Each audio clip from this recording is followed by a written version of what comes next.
জন্য আপনি আজকে আপনার এরিয়াতে ক্ষমতা দেখান, আগে এরিয়াটা ঠিক করেন, আগে বাংলাদেশকে ঠিক করেন, বাংলাদেশে মুজাহিদ তৈরি করেন, তারপরে আপনি অন্যের রাষ্ট্রের দিকে তাকাবেন। আজকে আপনার উপরে বিপদ চেপে যাবে, খুব কয়েকদিন পরে আপনি দেখবেন, তখন আপনি কোথায় থাকবেন? এই জন্য আমাদের বাংলার মুসলিমদের উচিত আমাদেরকে এতটা যোগ্যতা সম্পূর্ণ হতে হবে যাতে আমরা ডাকলে যেন আল্লাহ আমাদের ডাকে শুনে, আমাদের উপরে বিপদ এলে যেন আল্লাহর পক্ষ থেকে সাহায্য আসে, আমাদেরকে এমনটাও হতে হবে। আর এটা দুই একজন হুজুর দিয়ে হবে না, এটা আমাদের প্রত্যেকটা ব্যক্তিকে লাগবে, প্রত্যেকটা ব্যক্তিকে লাগবে, নাগরিকের প্রত্যেকটা ব্যক্তিকে লাগবে। আপনি একটা ইম্পর্টেন্ট পার্সন, আপনি জেনে নেন এই পৃথিবীটাকে টিকিয়ে রাখার জন্য প্রত্যেকটা মুসলিম ইম্পর্টেন্ট পার্সন। কারণ রাসূল বলেছেন মুসলিম যতদিন পর্যন্ত বেঁচে থাকবে পৃথিবীতে কিয়ামত আসবে না। তার মানে হচ্ছে প্রত্যেকটা মুসলিম এই পৃথিবীকে টিকিয়ে রাখার জন্য একটা গুরুত্বপূর্ণ পার্সন। তবে জেনে নেন, বাংলার জমিনে যদি আপনি বিপদ দেখতে না চান তাহলে অবশ্যই আমাদেরকে তওবা করে আল্লাহর রাস্তা ধরে নিতে হবে, অবশ্যই আমাদেরকে আল্লাহ সুবহানাহু ওয়া তাআলার তাওহীদের উপরে আসতে হবে। আপনি আপনার মন থেকে পুতুল পূজা সরান, এই মহিলা পূজা সরান, মন থেকে সরান।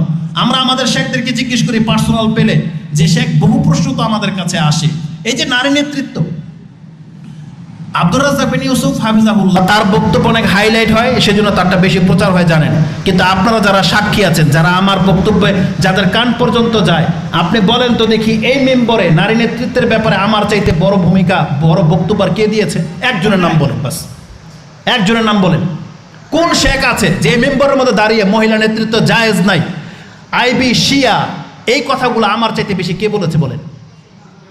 কিন্তু আমরা তো ছোট মানুষ, ওগুলো তো হাইলাইট হয় না, প্রকাশন, আমরা ওটাকে চাইও না। কিন্তু আমি আমার দায়িত্ব থেকে বলছি, দায়িত্ব থেকে।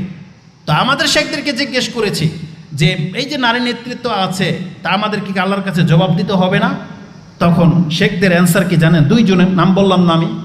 তারা বলেছেন আমরা আল্লাহর কাছে হয়তো এতটাই বলবো যে আল্লাহ আমাদের এই জাতি মহিলাকে পছন্দ করেছে, আমাদের এই জাতি পছন্দ করে। আমরা কোনোদিন বলি না যে মহিলাকে ভোট দাও, মহিলাকে নেত্রী বানাও, কিন্তু আমাদের এই জাতি এই মহিলাকে পছন্দ করেছে।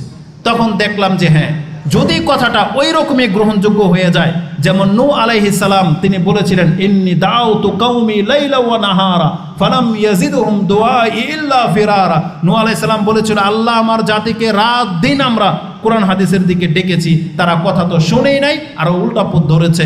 আজকে আমাদের বাংলার জমিনের মানুষের চরিত্র হয়ে গেছে এমন, সালাফি আলেমরা তাদেরকে যে কোনো মাসলা দিয়ে ডাকুক না কেন, তারা বিভিন্ন খোরাফতের দিকেই ঝোঁকে।